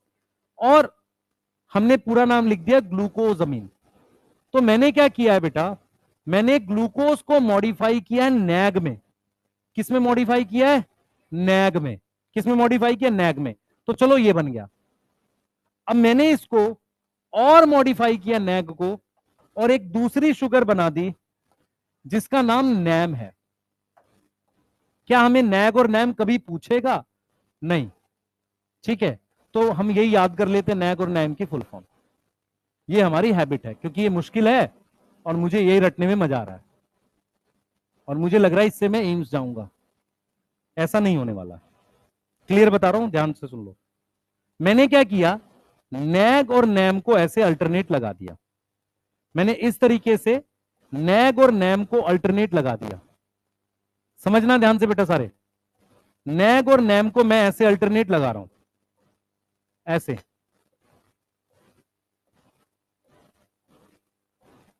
हाँ, नैग और नैम को मैंने अल्टरनेट लगा दिया। सबको दिख रहा है? अब देखो, नैग ग्लूकोज का बना हुआ, इनको आपस में ऐसे जोड़ दिया। सबको दिख रहा है? पहले बताओ। इस तरीके से मैंने इनको जोड़ दिया आपस में, नैग और नैम को इस तरीके से मैंने आपस में ऐसे जोड़ दिया। दिख रहा है सबको? कौन बच्चा देखो, ग्लूकोज को क्या किया है? मॉडिफाई। कौन सी मॉडिफिकेशन? Chemical modification. क्या बनाया? नैग। नैग को मॉडिफाई करके क्या बनाया? नैम। अच्छा, कौन बच्चा बताएगा दो शुगर के बीच का बॉन्ड? ग्लाइकोसिडिक। पेप्टाइड नहीं, ग्लाइकोसिडिक। सही है? ठीक है, अब आओ, अब आओ। अब इस पर मैंने क्या किया, इस पर मैंने एक अमीनो एसिड की नैम पर जोड़ी। नैम कहां? ये रहा। नैम पर अमीनो एसिड की ऐसे चेन जोड़ दी है, ऐसे। ये अमीनो एसिड की चेन है, 4 अमीनो एसिड होते हैं। पहले नाम भी पढ़ाते थे, हम रटवाते थे एकदम, बच्चा बहुत खुश होता था, उसको ऐसा लगता था हम एम्स जाएंगे। ठीक है, अब नहीं जाते हैं एम्स बच्चे ना ऐसे। ठीक है, इधर देख बेटा, एम्स बेटा लास्ट जब होता था तब भी एनसीईआरटी से ही आ रहा था बहुत सारा। इधर देख, इस तरीके से इसको आपस में जोड़ दिया। मतलब मैंने क्या किया, अगर आप ध्यान से देखो, सेल वॉल कैसे बना रहे हैं, चेन ऑफ शुगर से ये लाइनें बन गई हैं ऐसे, चेन ऑफ शुगर है ये, इनसे लाइनें बन गई है ऐसे, ठीक है। उस पर ये अमीनो एसिड निकला हुआ है ऐसे, ऐसे निकला हुआ है, और उसको अपने फिर क्या कर रहे हैं, ऐसे क्रॉस लिंक कर रहे हैं। क्रॉस लिंक समझ में आ रहा है? इस तरीके से क्रॉस लिंक कर रहे हैं ऐसे, इस तरीके से, समझ आ रहा है? इस तरीके से सेल वॉल बनती है। मुझे कितना याद रखना है, मुझे सिर्फ ये याद रखना है कि जो बैक्टीरिया की सेल वॉल है वो ग्लूकोज की मॉडिफिकेशन से दो शुगर बनती है, उनकी चेन है, पहला पॉइंट। दूसरा, अगर मैं सेम चीज रिपीट करता तो उसे मैं होमोपॉलीमर बोलता। क्या बोलता? होमोपॉलीमर। ये अलग अलग चीज रिपीट हो रही है, इसलिए ये हेट्रोपॉलीमर है। क्लियर है? ये बायोमोलिक्यूल का क्वेश्चन है कि बैक्टीरिया की सेल वॉल में जो कार्बोहाइड्रेट है वो क्या है? हेट्रोपॉलीमर है। क्लियर है? नहीं तो सेलुलोज ग्लूकोज की चेन होती है, स्टार्च ग्लूकोज की चेन होती है, ग्लाइकोजन ग्लूकोज की चेन होती है, वो होमोपॉलीमर होते हैं। ये क्वेश्चन बनता है एक। कोई डाउट? जल्दी बोलो, कोई डाउट बन रहा है यहां तक? ठीक है, तो हम यहां पर कुछ पॉइंट्स लिख रहे हैं, आप ध्यान रखेंगे, उन पॉइंट्स को याद रखेंगे। मैं यहां पर लिख रहा हूं, सबसे पहले आपको यह लिखना है कि नैग एंड नैम क्या है? मॉडिफाइड शुगर्स हैं। क्या है? मॉडिफाइड शुगर्स हैं, ठीक है, सही है। Chain of NAG and NAM बनती है, ठीक है। फिर क्या होता है? अमीनो एसिड होता है। अमीनो एसिड की चेन किस पर जुड़ी है? अटैच हो रही है किस पर? नैम पर, ऑन नैम, ठीक है। और फिर क्या होती है? Cross linking. यहां से बेटा क्वेश्चन आने के चांसेस कम है। रीजन क्या है? क्योंकि स्ट्रक्चर नहीं पूछता है, इसलिए ब्रैकेट में लिख लो, लीस्ट इंपॉर्टेंट है ये, लिख लेना। जब आप रिवाइज करोगे तो प्रॉब्लम क्या होती है, ये हल्का सा मुश्किल फील होता है, नोट्स रिवाइज करते वक्त समय भी इस पे ज्यादा लग रहा है, पर ये आएगा नहीं। मेरी बात समझ में आ रही है? कुछ कुछ पॉइंट्स अपने दिमाग में रखना ताकि बस हो जाए। और क्या होगा बेटा? ये क्या है? हेट्रो पॉलीमर है। क्लियर? नोट, एंटीबायोटिक पेनिसिलिन सुना है सबने? पेनिसिलिन क्रॉस लिंकिंग रोकती है। पेनिसिलिन क्या है? प्रिवेंट, किसने खोजी थी penicillin? Alexander Fleming. Cross linking समझ में आ रहा है? ये इसको रोकती है। अगर इसको रोकेगी तो सेल वॉल स्ट्रांग नहीं बनेगी, नहीं है, ठीक है। सेल सेल वॉल बनेगी नहीं ठीक से। देखो एक चीज मैं बताता हूं, मेरी बात सुनना, देखिए कितने बच्चे इस बात को समझ पाते हैं। एक बैक्टीरिया है जिसमें सेल वॉल बनी हुई है पहले से, पेनिसिलिन उसे नहीं मारेगा क्योंकि उसमें सेल वॉल बन चुकी है। जब उस बैक्टीरिया से डिवाइड होके एक और बैक्टीरिया बन रहा होगा तब नई सेल वॉल बनानी पड़ेगी, वो नहीं होने देगा पेनिसिलिन। समझ आया नहीं आया? मतलब डिवाइड करके नए बैक्टीरिया नहीं बनेंगे, उस बैक्टीरिया को नहीं मारता है, ठीक है, क्रॉस लिंकिंग नहीं बनने देता। क्लियर है? ठीक है, उसको छोड़ेंगे, सिर्फ ये याद रखेंगे कि पेनिसिलिन क्या है? एक एंटीबायोटिक है जो बैक्टीरिया को किल करता है या उसकी ग्रोथ रोकता है। पेनिसिलिन करता क्या है? क्रॉस लिंकिंग नहीं बनने देता। क्या नहीं बनने देता? क्रॉस लिंकिंग, जिससे ये वाली सेल वॉल स्ट्रांग बनती है, ठीक है। पेप्टाइडोग्लाइकन में ग्लाइकन क्या है? नैग और नैम का पॉलीमर है। ये होमो हेट्रो है? हेट्रो है, ठीक है, बना लो। कोई कुछ पूछना चाह रहा हो? पूछो।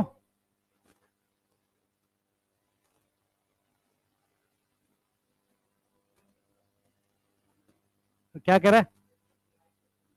तब रोकता है, पर उतना डीप कभी पूछा ही नहीं आज तक बेटा। वो उतना पढ़ेंगे हम जितना आपके काम का है, क्योंकि मैं ज्यादा कराऊंगा वो उससे आपकी फिजिक्स केमिस्ट्री खराब होगी।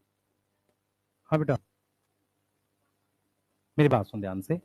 अगर मैं ग्लूकोज की चेन बना दूं, सिर्फ ग्लूकोज है, तो होमोपॉलीम, पॉलीमर मतलब चेन, होमो मतलब एक चीज रिपीट हो रही है। लेकिन यहां पर क्या क्या रिपीट हो रहा है देख, अलग अलग चीज रिपीट हो रही है। चेन तो ये भी है, सेम चीज की नहीं है ना, अलग अलग चीज की है। जैसे मैं तेरे को एग्जांपल देता हूं, प्रोटीन अलग अलग अमीनो एसिड की चेन है, हेट्रोपॉलीमर। डीएनए अलग अलग चीज की चेन है, 4 न्यूक्लियोटाइड होते हैं ना, अलग अलग चीज रिपीट हो रही है, हेट्रोपॉलीमर।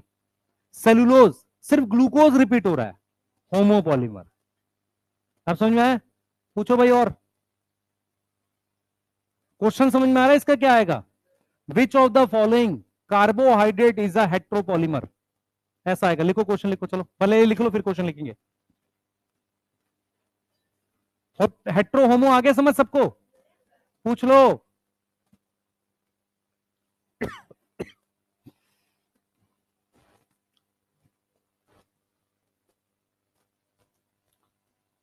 आगे पढ़े, पहले ये लिख लो ना। हाँ बेटा,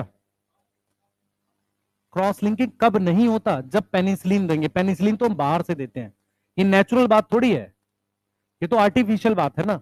नेचुरली तो क्रॉस लिंकिंग होती है। लिखो भाई क्वेश्चन, लिख लिया हो तो फटाफट से।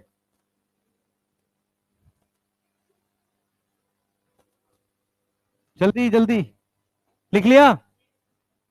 अरे हाँ ना तो बोलो भाई पीछे। लिख लिया? ठीक है, चलो भाई। लीची उची आई कि नहीं अभी? आ गई है? नहीं मतलब मार्केट में दिख रही है। आम भी नहीं आए अभी? अभी आम कहाँ आते हैं यार, आम तो लेट आते हैं। तो नकली आम है, असली वाले लेट आते हैं अभी। हाँ ठीक है, चलो करते हैं। सवा आया 15 दिन में, सही है। हाँ हाँ सही है, बहुत बढ़िया। तू मत लेके आइयो कुछ, उसको बोल रहा है। नेक्स्ट करते हैं, चलो लिखेंगे।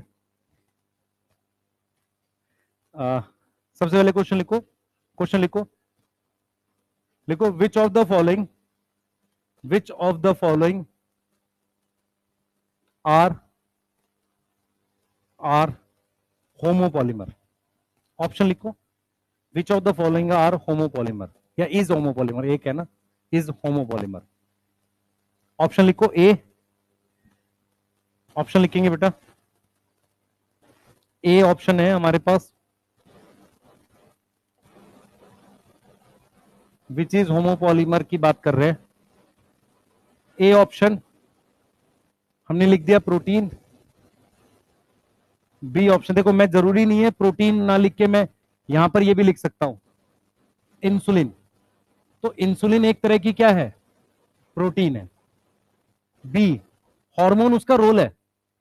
अगर मैं पूछता हूं what is insulin, role hormone, nature protein. किसी भी चीज को ऐसे देखते हैं, सही है?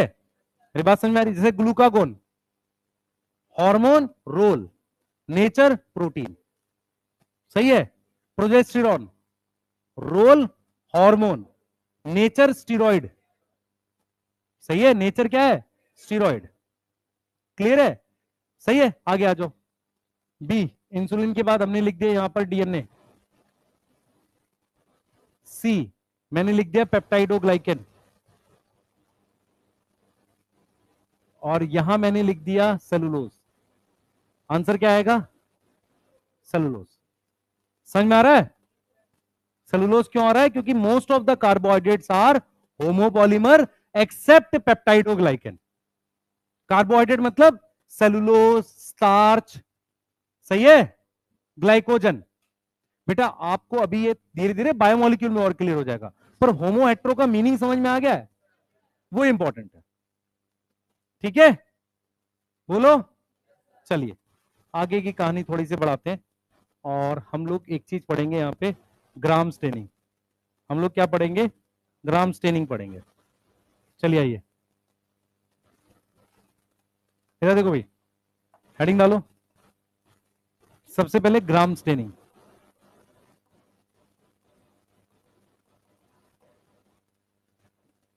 ग्राम स्टेनिंग क्या होता है? सबसे पहले तो स्टेनिंग बताओ क्या है? अच्छा सुनो सुनो सुनो, इधर देखो भाई सारे, सबसे पहले सुनो ध्यान से। स्टेनिंग का मतलब होता है कि कोई भी सेल या कोई भी स्ट्रक्चर, उसको कलर देकर हम देखते हैं। देखो स्टेनिंग क्यों की जाती है, इधर देखें सारे भाई, स्टेनिंग क्यों की जाती है? कि मान लो आपके पास कोई सेल दिख नहीं रहा आंख से, माइक्रोस्कोप में भी दिख रहा है, लेकिन उसको अगर कलर कर दे तो दिखने लगेगा। या कोई ऑर्गेनल है, माइटोकॉन्ड्रिया, प्लास्टिड, वो दिख नहीं रही है, उसको कलर कर दिया तो वो क्या होगी, दिखने लगेगी। यहां तक समझ में आ रहा है? बोलो, यहां तक समझ में आ रहा है? तो उसको कलर कर दोगे तो वो दिखने लग जाए, उसको कहते हैं स्टेनिंग। उसको क्या बोलते हैं, स्टेनिंग। स्टेनिंग दो तरह की होती है, एक होती है पॉजिटिव और एक होती है नेगेटिव। सुनना ध्यान से, जैसे फॉर एग्जांपल मेरी तरफ देखना, मेरी तरफ देखना, हम आपको ये है, यहां पर देखना, इसमें फर्क आपको अपने आप समझ में आ जाएगा। देखो, इसमें मैंने सेंटर वाली चीज कलर नहीं करी है, और यहां पर मैंने ये कलर कर दिए देखने के लिए। ये पॉजिटिव से नहीं, ये नेगेटिव है, दिखेगा दोनों केस में। यहां मैंने बैकग्राउंड कलर कर दिया है, यस, तो इसलिए दिख रहा है। यहां मैंने इसी चीज को कलर कर दिया है। नॉर्मली हम ये वाली स्टेनिंग यूज करते हैं, समझ आया? हम उस चीज को कलर करते हैं जिसको हमें देखना होता है, ठीक है? तो एक साइंटिस्ट थे जिसका नाम था क्रिश्चियन ग्राम। उन्होंने क्या किया, उन्होंने एक टेक्निक डेवलप करी जिससे बैक्टीरिया को दो ग्रुप में डिवाइड कर सकते थे। कुछ ऐसे बैक्टीरिया थे जो स्टेन ले रहे थे, उन्हें उन्होंने बोला ग्राम पॉजिटिव, और जिनको स्टेन नहीं कर पा रहे थे या जिनमें से स्टेन निकल जा रहा था, उसको बोला उन्होंने ग्राम नेगेटिव। तो हमारे पास दो तरह के बैक्टीरिया होते हैं। तो हम यहां पर बिल्कुल क्लियर करते हैं बेटा, ये जरूरत नहीं आपको बनाने की, तो जस्ट समझाने के लिए था। हम यहां पर ये लिख रहे हैं बच्चे कि हमारे पास क्या है, एक साइंटिस्ट थे जिनका नाम था क्रिश्चियन ग्राम। तो क्रिश्चियन ग्राम ने डेवलप किया ग्राम स्टेनिंग को। किसको डेवलप किया? ग्राम स्टेनिंग टेक्निक डेवलप करी। उन्होंने क्या किया, ये इंपॉर्टेंट है, देखो उन्होंने क्या किया बेटा, इस तरीके से एक स्लाइड लिया, ये स्लाइड है मान लो ग्लास की, ठीक है, उस पर इस तरीके से ये बैक्टीरिया डाल दिया। भाई इधर देखो सारे, देखो क्लास का आखिरी 15 मिनट सबसे कम कंसंट्रेशन होता है, मन कर रहा होता है क्लास खत्म हो जाए जल्दी से, हाँ ऐसा होता है, पर क्लास खत्म तो नहीं होती, नहीं, है ना? तो तो उसके लिए क्या करना होता है, क्लास पढ़नी होती है, ठीक है, हाँ सही है, इसलिए बता रहा हूं मैं तुम्हें। तो तुम्हारे ऐसे मान लेने से थोड़ी हो जाता कुछ, नहीं तो तुम तो सीधे 700 के नीचे नंबर थोड़ी मानो अपने, है ना? हाँ हाँ, कॉलेज में पास, तुम अभी खोल लो क्लिनिक जाके गांव में सीधे, वो तो बाद में करूंगा, पहले अभी पेशेंट ठीक करता हूँ, है ना? सही है, ऐसे थोड़ी होता है। आ जाओ भाई इधर ध्यान दो, ऐसे नहीं होता। बैक्टीरिया, इधर ध्यान दे भाई, कोई बात नहीं, बैक्टीरियल सेल है, इसको हमने स्टेन डाल दिया। अच्छा एक चीज और है बच्चे, स्टेन का नाम एनसीईआरटी में नहीं दे रखा, तो शायद कभी पूछेगा भी नहीं, पर हम यहां पर लिख रहे हैं। होता क्या है, बायो के नोट्स में कुछ चीजें हम एक्स्ट्रा लिखवाते हैं, वो आती नहीं, मैं इसलिए क्लियर साथ में बताता चल रहा हूं, ये पूछेगा नहीं। तो मैंने यहां पर स्टेन डाला है, और उसका नाम मैंने क्रिस्टल वायलेट लिख दिया है। ये कुछ वायलेट कलर का स्टेन है। तो इसमें क्या होगा, जितने भी बैक्टीरिया थे, जितने भी बैक्टीरिया थे, सब पे वायलेट कलर आ गया, ठीक है, सब पे हमारे पास क्या आ गया, ये वायलेट कलर जैसा कुछ आ गया। चलो, सब सारे बैक्टीरिया ने स्टेन ले लिया, नहीं सही है, ऑल बैक्टीरिया उसने स्टेन ले लिया, अपटेक स्टेन। अच्छा कुछ बच्चों को लग रहा होगा सर यार आज आते ही पढ़ाने लग गए, है ना? तो क्लियर कट बता रहा हूं, 9 महीने का समय, हमने सिलेबस भी करना है, तो इस बात को ऐसे नहीं लेना, ध्यान से पढ़ो, एक प्रॉपर तरीके से पढ़ते हुए चलेंगे। आप अपनी एनसीईआरटी देखते रहो, जो भी दिक्कत आएगी हम सॉल्व करेंगे, ठीक है ना? क्लियर, ऐसा नहीं कि आज तुमको ओरिएंटेशन करें कि आओ स्वागत है, उससे कुछ नहीं होने का, है ना? इधर देखो भाई, अब क्या करेंगे, इसमें से स्टेन हटाते हैं। मैं तरीका बता देता हूं, पर आपके काम का नहीं है, पहले सुन लो सिर्फ। स्टेन कैसे हटाते हैं, मेरी बात सुनो ध्यान से। ऑर्गेनिक सॉल्वेंट पता है किसी को? अच्छा सुन लो, एसीटोन, अल्कोहल, ये कुछ ऑर्गेनिक सॉल्वेंट होते हैं। हम इनमें से कुछ भी, इधर ध्यान दो भाई, इनमें से कुछ भी यूज करेंगे तो इसमें से स्टेन वापसी निकल जाता है, ठीक है, वापसी निकल सकता है। क्यों स्टेन वापसी निकलता है बताता हूं। ऑर्गेनिक सॉल्वेंट में सेल मेम्ब्रेन घुल जाती है, और सेल वॉल के बीच में गैप होता है, स्टेन बाहर निकलता है। ग्राम पॉजिटिव बैक्टीरिया की सेल वॉल के बीच में कम गैप होता है, मोटी होती है सेल वॉल, इसलिए उसमें से स्टेन बाहर निकल नहीं पाता। मेरी बात समझ पा रहे हो मैं क्या बोल रहा हूं? बेटा देखो, आप समझो कि ये सेल मेम्ब्रेन है और इसके बाहर जो सेल वॉल है उसके बीच में गैप है। तो अगर मैं सेल मेम्ब्रेन को पूरा डिसॉल्व कर दूं तो स्टेन बाहर निकल आएगा। ग्राम पॉजिटिव के बीच में गैप तो है, पर मोटी होने की वजह से सेल वॉल कई परतें हैं, उसकी वजह से ये गैप में ये जो छेद है, पोर है, पतले हैं, छोटे हैं, स्टेन निकल नहीं पाता। तो उनके अंदर स्टेन रह जाता है और दूसरे में से स्टेन निकल जाता है। तो जिनके अंदर स्टेन रह जाता है वो कौन से हैं? Gram positive. और जिनमें से निकल जाता है उनमें से ग्राम नेगेटिव। कोई डाउट? बोलो। नहीं। तो हमने क्या लिखा है, ध्यान दो, हमने क्या लिखा बेटा, हमने इसको डी स्टेन कर दिया। मैं सिंपल वर्ड लिख रहा हूं, केमिकल का नाम भी नहीं लिख रहा, डी स्टेन लिख दिया। तो मेरे पास क्या होगा बताओ? कुछ बैक्टीरिया में से स्टेन निकल जाएगा और कुछ में रह जाएगा। जिनमें रह गया ग्राम पॉजिटिव, और जिनमें से निकल गया बेटा वो दिखते नहीं आंख से, वो ग्राम नेगेटिव होते हैं। वो क्या है? Gram negative. और ये वाले क्या है? Gram positive. अब जरा समझे क्या क्या क्वेश्चन आपको मिल रहे हैं। बैक्टीरिया की क्लासिफिकेशन के आधार दो हैं, पहला है शेप और दूसरा है स्टेन। सही है? शेप के हिसाब से कितने ग्रुप है? 4। और स्टेन के हिसाब से 2, ग्राम पॉजिटिव ग्राम नेगेटिव। एक क्वेश्चन ये आता है, याद रहेगी बात। दूसरा क्वेश्चन ये आएगा कि ग्राम पॉजिटिव और ग्राम नेगेटिव में थोड़ा डिफरेंस आपको पता हो और उसके कुछ कुछ एग्जांपल। ठीक है? क्लियर? जब आप क्या नाम है एमबीबीएस कर रहे होगे तो जैसे हर एक वायरस के साथ लिखा रहता है ना कि ये आरएनए वायरस है, डीएनए वायरस है, जब भी आप कोई बैक्टीरिया के बारे में पढ़ोगे ना, डिजीज करने वाले, उसके साथ लिखा हुआ मिलता है ग्राम पॉजिटिव है ग्राम नेगेटिव है। आपको उसका कुछ आइडिया होना चाहिए। सही है? तो हम यहां पर क्या लिखेंगे, हम यहां पर लिखेंगे एनसीईआरटी क्या लिखती है, एनसीईआरटी लिखती है ग्राम पॉजिटिव और यहां क्या लिखती है? Gram negative. ग्राम पॉजिटिव को वो क्या लिखती है कि ग्राम पॉजिटिव के लिए वो लिखती है अपटेक, हम लिखते हैं अपटेक स्टेन, या मैं इसको लिखता हूं रिटेन स्टेन। दोनों बातों में फर्क है, पर एनसीईआरटी अपटेक लिखती है। मेरी बात सुनो ध्यान से। एनसीईआरटी के अनुसार उसने स्टेन लिया पॉजिटिव ने और नेगेटिव ने लिया नहीं। रियल में पॉजिटिव का मतलब है स्टेन लिया और रह गया, और नेगेटिव का मतलब स्टेन आया पर बाहर निकल गया। एनसीईआरटी इसको ऐसे लिखती है कि अपटेक, अपटेक मतलब स्टेन लिया। सही है? और हम बता रहे हैं उसने लिया और रिटेन रहा। और नेगेटिव को क्या लिखेंगे? हम क्या लिखेंगे बेटा? Not Uptake. अपटेक मतलब नहीं लिया स्टेन, एनसीईआरटी ये लिखती है। या हम लिखेंगे लूज स्टेन। दोनों बातें लिख रहे हैं, एनसीईआरटी इसको लिख रही है। कई बार क्या होता है बेटा, कुछ बच्चे स्टेटमेंट बहुत ध्यान से पढ़ते हैं, उस वजह से भी गलत हो जाता है। सर आपने लिखवाया था लूज किया, पर यहां लिखा है कि अपटेक ही नहीं किया। एनसीईआरटी इस बात को लिख रही है। सही है? मैं दोनों बता रहा हूं, फॉलो हम किसको करेंगे? एनसीईआरटी वाले को। ठीक है? बोलो। सही है। दूसरी बात, इसकी सेल वॉल क्या होगी? थिक होगी, तो पेप्टाइडोग्लाइकन ज्यादा होगा, इसकी सेल वॉल क्या होगी? थिन होगी। अब इसमें मैं जो एग्जांपल लिखूंगा, सबसे पहले तो मुझे वो एग्जांपल लिखना चाहिए जिसमें सेल वॉल होती ही नहीं है। Mycoplasma, yes. उसके अलावा ई कोलाई। अच्छा, नेगेटिव में लिख दिया मैंने। यहां आ जाओ भाई, बताओ।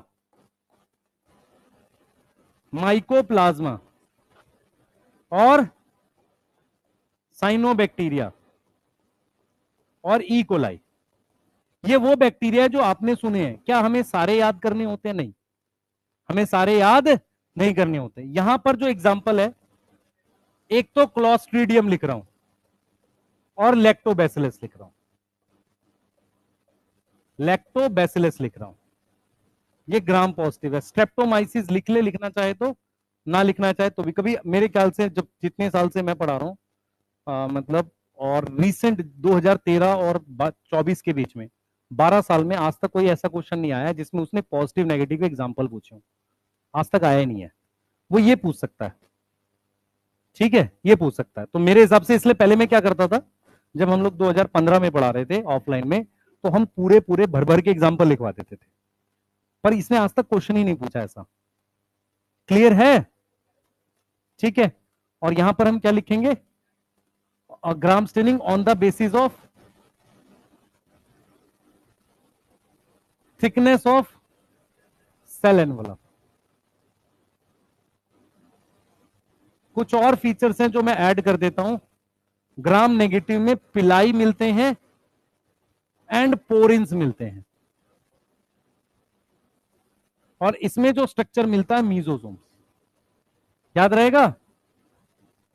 ठीक है, ये वो स्ट्रक्चर्स हैं। ठीक है, जल्दी बोलो। डन है? जल्दी बताओ बेटा। हाँ बेटा। बेटा प्लाज्मा मेम्ब्रेन के प्रॉपर अंदर चला जाता है, फिर बाहर निकलता है। पोरिन्स बच्चे सुन, मेरी बात सुन, इधर देखें भाई, मेरी तरफ सुनो ध्यान से सारे बच्चे। इस बार का एक क्वेश्चन था जहां पर फंस सकते थे हम। आउटर और inner membrane of mitochondria chloroplast compare करी हुई थी उसने एक क्वेश्चन में। सुन लो पहले ध्यान से, आपको समझ में आ जाएगा।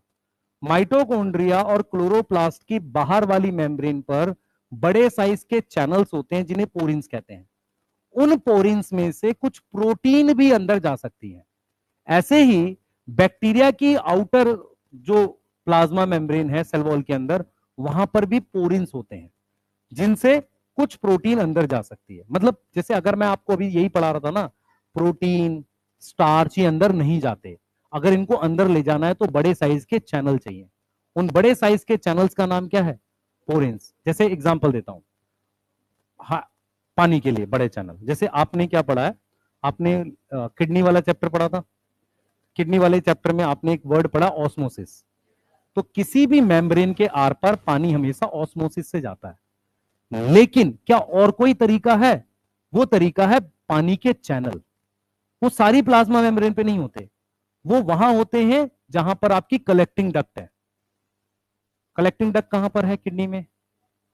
नेफ्रॉन में, वहां हो सकते हैं। ठीक है, ऐसे ही माइटोकॉन्ड्रिया, क्लोरोप्लास्ट और बैक्टीरिया में बाहरी मेम्ब्रेन पर लार्ज साइज के चैनल हैं, उन्हें हम क्या बोलते हैं?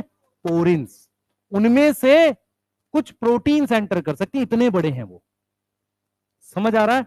अच्छा, हम क्लोरोप्लास्ट और माइटोकॉन्ड्रिया को सेमी ऑटोनोमस बोलते हैं। इसका क्या मीनिंग है?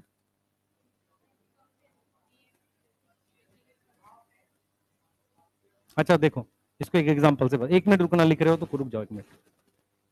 हाँ देख लो। ये मान लो ये तुम्हारा घर है, ठीक है? सही है? ठीक। तुमने क्या किया, लड़ाई हो गई घर पे, पापा मम्मी से कहा एक रूम अपना अलग कर लिया। तुम यहाँ पे खाना भी बना रहे हो, सही है? अपने अपना वो रख लिए, एक वॉशिंग मशीन, अपना कपड़ा मस्त, तो तुमने एक अलग घर ही बना लिया। ठीक है, तो उसको घर बोल सकते हैं। लेकिन ठीक है, सब कुछ सही चल रहा है, लेकिन क्या कर रहे हो तुम? बाहर से कुछ चीजें, जैसे मम्मी तुम्हें आटा गूंद के दे रही है, तुम्हें गूंदना नहीं आता, तो बाहर से कुछ सामान ले रहे हो तुम, तो फिर ये घर नहीं है, हाफ घर है। ऐसे ही क्लोरोप्लास्ट और जो माइटोकॉन्ड्रिया होते हैं ना, वो कुछ प्रोटीन्स अपनी बना लेते हैं, लेकिन उनको कुछ मदद की जरूरत है बाहर से प्रोटीन की। वो कहां से आ रही है? न्यूक्लियस से। इसलिए उनको सेमी ऑटोनोमस कहते हैं। क्लियर है? सही है? सेमी ऑटोनोमस का मीनिंग समझ में आ रहा है? भाई माइटोकॉन्ड्रिया को 400 प्रोटीन की जरूरत है, 250 खुद बना रहा है, 150 न्यूक्लियस से मदद से आ रही है। बनती कहां है प्रोटीन? हमेशा साइटोप्लाज्म में, बनकर अंदर आ रही है। अंदर आने के लिए उनको बड़े साइज के क्या चाहिए? चैनल। उनका नाम क्या है? पोरिन्स। क्लियर है? बोलो।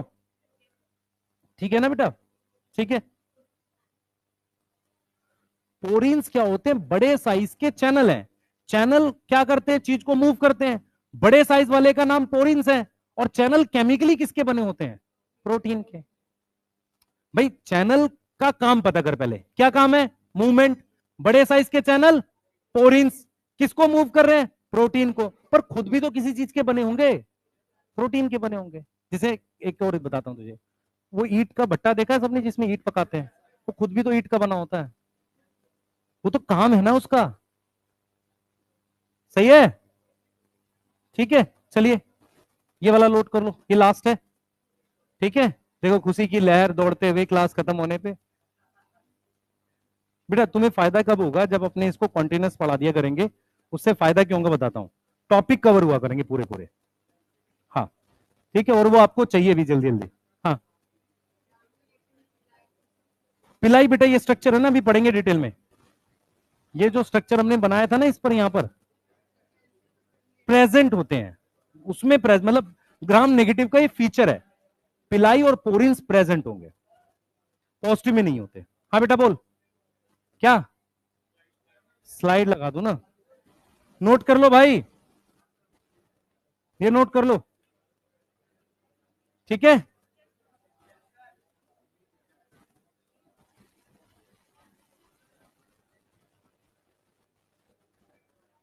नोट कर लो इसको, फिर करते हैं। आज रुक जा भाई, कल से। उसमें अन्य एक काम और कर सकते हैं ना, डोपा तो उस पर डाल देंगे टेलीग्राम चैनल पे, ये कर सकते हैं। ठीक है। तेज बोल।